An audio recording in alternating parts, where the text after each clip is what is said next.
नमस्कार बच्चों, आज हम पढ़ेंगे विकारी शब्द कि विकारी शब्द कौन कौन से होते हैं। पिछले वीडियो में बच्चों मैंने आपको बताया था शब्द विचार कि शब्दों को कितने आधार पर बांटा गया है। जैसे कि उत्पत्ति के आधार पर बांटा गया है, रचना के आधार पर बांटा गया है, प्रयोग के आधार पर बांटा गया है और अर्थ के आधार पर, यानी कि 4 प्रकार से शब्दों को बांटा गया है। शब्द के कितने भेद हो गए? 4 हो गए। आज हम उन्हीं में से एक भेद प्रयोग के आधार पर पढ़ेंगे। प्रयोग के आधार पर शब्दों के 2 भेद किए गए हैं। एक तो है विकारी और दूसरा है अविकारी, जिसे हम अव्यय शब्द भी कहते हैं। अब विकारी शब्द क्या है? विकारी शब्द वे शब्द होते हैं जिनका रूप लिंग, वचन, कारक और काल के अनुसार क्या हो जाता है? बदल जाता है, परिवर्तित हो जाता है, चेंज हो जाता है। उन्हें क्या कहते हैं? विकारी शब्द कहते हैं। विकारी शब्दों में समस्त सारी तो संज्ञाएं आती है, सर्वनाम आते हैं, विशेषण आते हैं, क्रिया शब्द आते हैं। यानी कि विकारी शब्दों में संज्ञा, सर्वनाम, विशेषण तथा क्रिया शब्द आते हैं। आज हम विकारी शब्दों में संज्ञा को पढ़ेंगे। संज्ञा क्या है? विकारी है, यानी इनका रूप लिंग, वचन, कारक और काल के अनुसार क्या हो जाता है? संज्ञा का बदल जाता है। तो आओ बच्चों, आज हम पढ़ते हैं विकारी शब्दों में संज्ञा कि संज्ञा क्या है। संज्ञा की परिभाषा देख लेते हैं। संज्ञा किसी प्राणी, वस्तु, स्थान, भाव, अवस्था, गुण या दशा के नाम को क्या कहते हैं? संज्ञा कहते हैं। जैसे आलोक, पुस्तक, जोधपुर, दया, बचपन, मिठास, गरीबी आदि। ये क्या है? संज्ञा के उदाहरण हैं।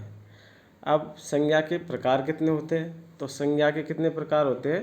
3 प्रकार होते हैं। संज्ञा के 3 प्रकार होते हैं। पहला जातिवाचक, व्यक्तिवाचक, दूसरा जातिवाचक, तीसरा भाववाचक संज्ञा। कितने प्रकार हो गए? 3। व्यक्तिवाचक संज्ञा, जातिवाचक संज्ञा और भाववाचक संज्ञा। उनमें पहला प्रकार है व्यक्तिवाचक संज्ञा कि व्यक्तिवाचक संज्ञा क्या है। व्यक्तिवाचक संज्ञा की क्या परिभाषा है कि व्यक्तिवाचक संज्ञा में व्यक्ति विशेष, वस्तु विशेष अथवा स्थान विशेष के नाम को व्यक्तिवाचक संज्ञा कहते हैं। इसको व्यक्ति विशेष, वस्तु विशेष अथवा स्थान विशेष के नाम को क्या कहते हैं? व्यक्तिवाचक संज्ञा कहते हैं। व्यक्ति विशेष में क्या आता है? उदाहरण जैसे अभिषेक, व्यक्ति का नाम, गुंजन, कविता, कामिनी, लोकेश। ये क्या हो गए? व्यक्ति विशेष के नाम हो गए। तो ये क्या हो गया? व्यक्तिवाचक संज्ञा। वस्तु विशेष में रामायण, उषा पंखा, रीटा मशीन इत्यादि, ये वस्तु विशेष के उदाहरण हो गए। स्थान विशेष में जयपुर, गंगा, ताजमहल, हिमालय इत्यादि स्थान विशेष के उदाहरण है। ये सारी क्या है? व्यक्तिवाचक संज्ञा है। अब आते हैं हम जातिवाचक संज्ञा पर कि जातिवाचक संज्ञा क्या है। जातिवाचक संज्ञा जिस संज्ञा से किसी प्राणी, वस्तु अथवा स्थान की जाति या पूरे वर्ग का बोध होता है, उसे जातिवाचक संज्ञा कहते हैं। जैसे प्राणियों में मनुष्य, लड़की, घोड़ा, मोर, सेना, सभा, ये क्या है? जातिवाचक संज्ञा के उदाहरण हैं। वस्तुओं में पुस्तक, पंखा, मशीन, दूध, साबुन, चांदी इत्यादि जातिवाचक संज्ञा के उदाहरण है। स्थान में पहाड़ हो सकता है, नदी, भवन, शहर, गांव, विद्यालय इत्यादि जातिवाचक संज्ञा के उदाहरण हैं। अब आते हैं हम भाववाचक संज्ञा पर। तीसरा भेद कौन सा है संज्ञा का? तीसरा प्रकार भाववाचक संज्ञा। और भाववाचक संज्ञा में किसी भाव, अवस्था, गुण अथवा दशा के नाम को भाववाचक संज्ञा कहते हैं। जैसे सुख, बचपन, सुंदरता, मिठास। विशेष क्या है कि कुछ विद्वान अंग्रेजी व्याकरण की नकल करते हुए हिंदी में भी कौन कौन से और 2 भेद मानते हैं संज्ञा के एक मानते हैं समुदायवाचक, दूसरा द्रव्यवाचक संज्ञा, यानी दो भेद और बताते हैं। किंतु हिंदी में उक्त दोनों भेद किसके हैं? जातिवाचक संज्ञा के अंतर्गत ही आते हैं। जो समुदायवाचक संज्ञा है, जो द्रव्यवाचक संज्ञा है, ये किसके अंतर्गत आते हैं? हिंदी में जातिवाचक संज्ञा के अंतर्गत आते हैं। अब हम बनाएंगे भाववाचक संज्ञाएं। भाववाचक संज्ञाएं कैसे बनती है?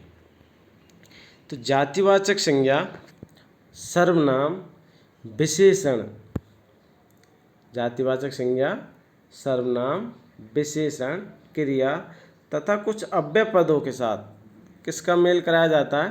प्रत्यय का। किसका? प्रत्यय का। प्रत्यय के मेल से क्या बनती है? भाववाचक संज्ञाएं बनती है। जैसे जातिवाचक संज्ञा से अब हम क्या बनाएंगे? भाववाचक संज्ञा बनाएंगे।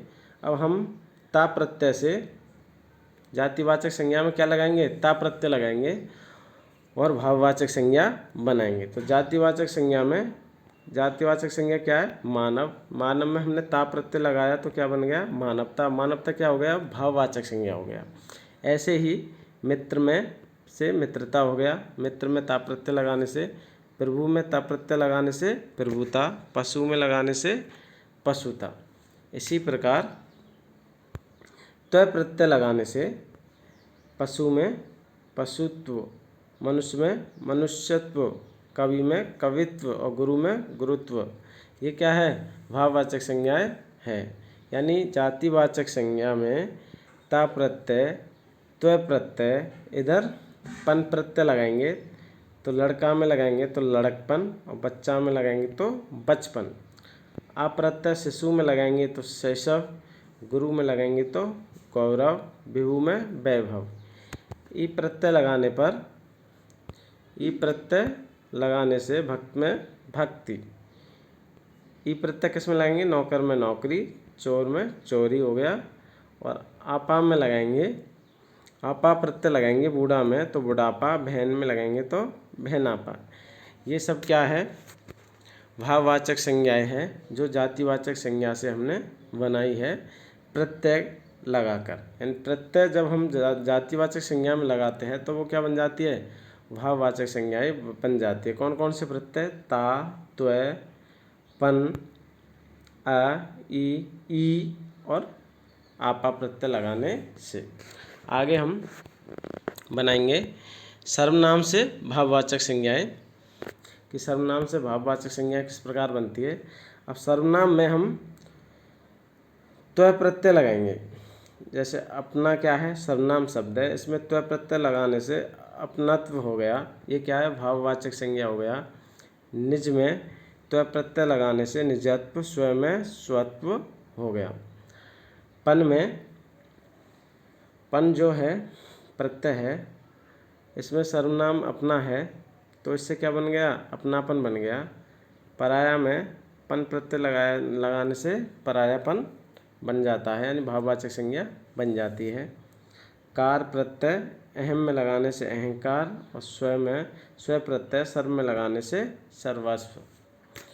ऐसे ही विशेषण से हम भाववाचक संज्ञा बनाएंगे।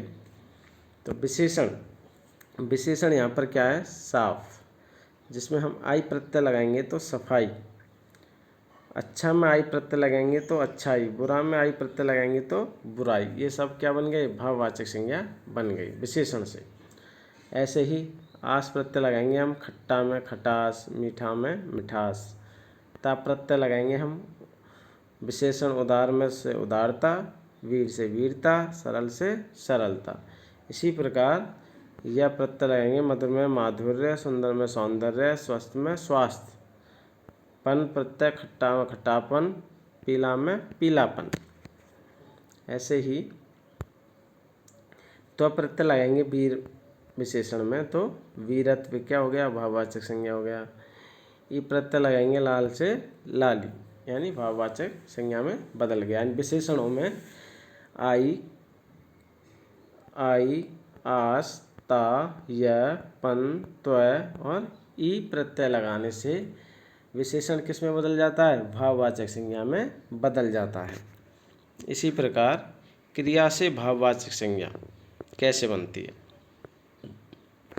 तो क्रिया से भाववाचक संज्ञा बनाएंगे। अब हम अ प्रत्यय लगाएंगे किसमें, खेलना में। खेलना क्या है, क्रिया है, इसमें अप्रत्यय लगेंगे तो खेल बन गया। लूटना क्रिया में अप्रत्यय लगाने से लूट, जीतना से जीत। ऐसे ही ई प्रत्यय हंसना क्रिया में लगेंगे तो हंसी। आई प्रत्यय चढ़ना में लगेंगे तो चढ़ाई, पढ़ना से पढ़ाई, लिखना से लिखाई।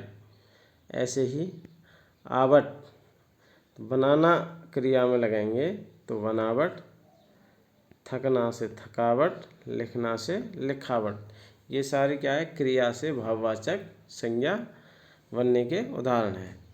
ऐसे ही आम आव आव चुनना में लगाएंगे तो चुनाव, आहट घबराना क्रिया में लगाएंगे तो घबराहट, गुनगुनाना से गुनगुनाहट।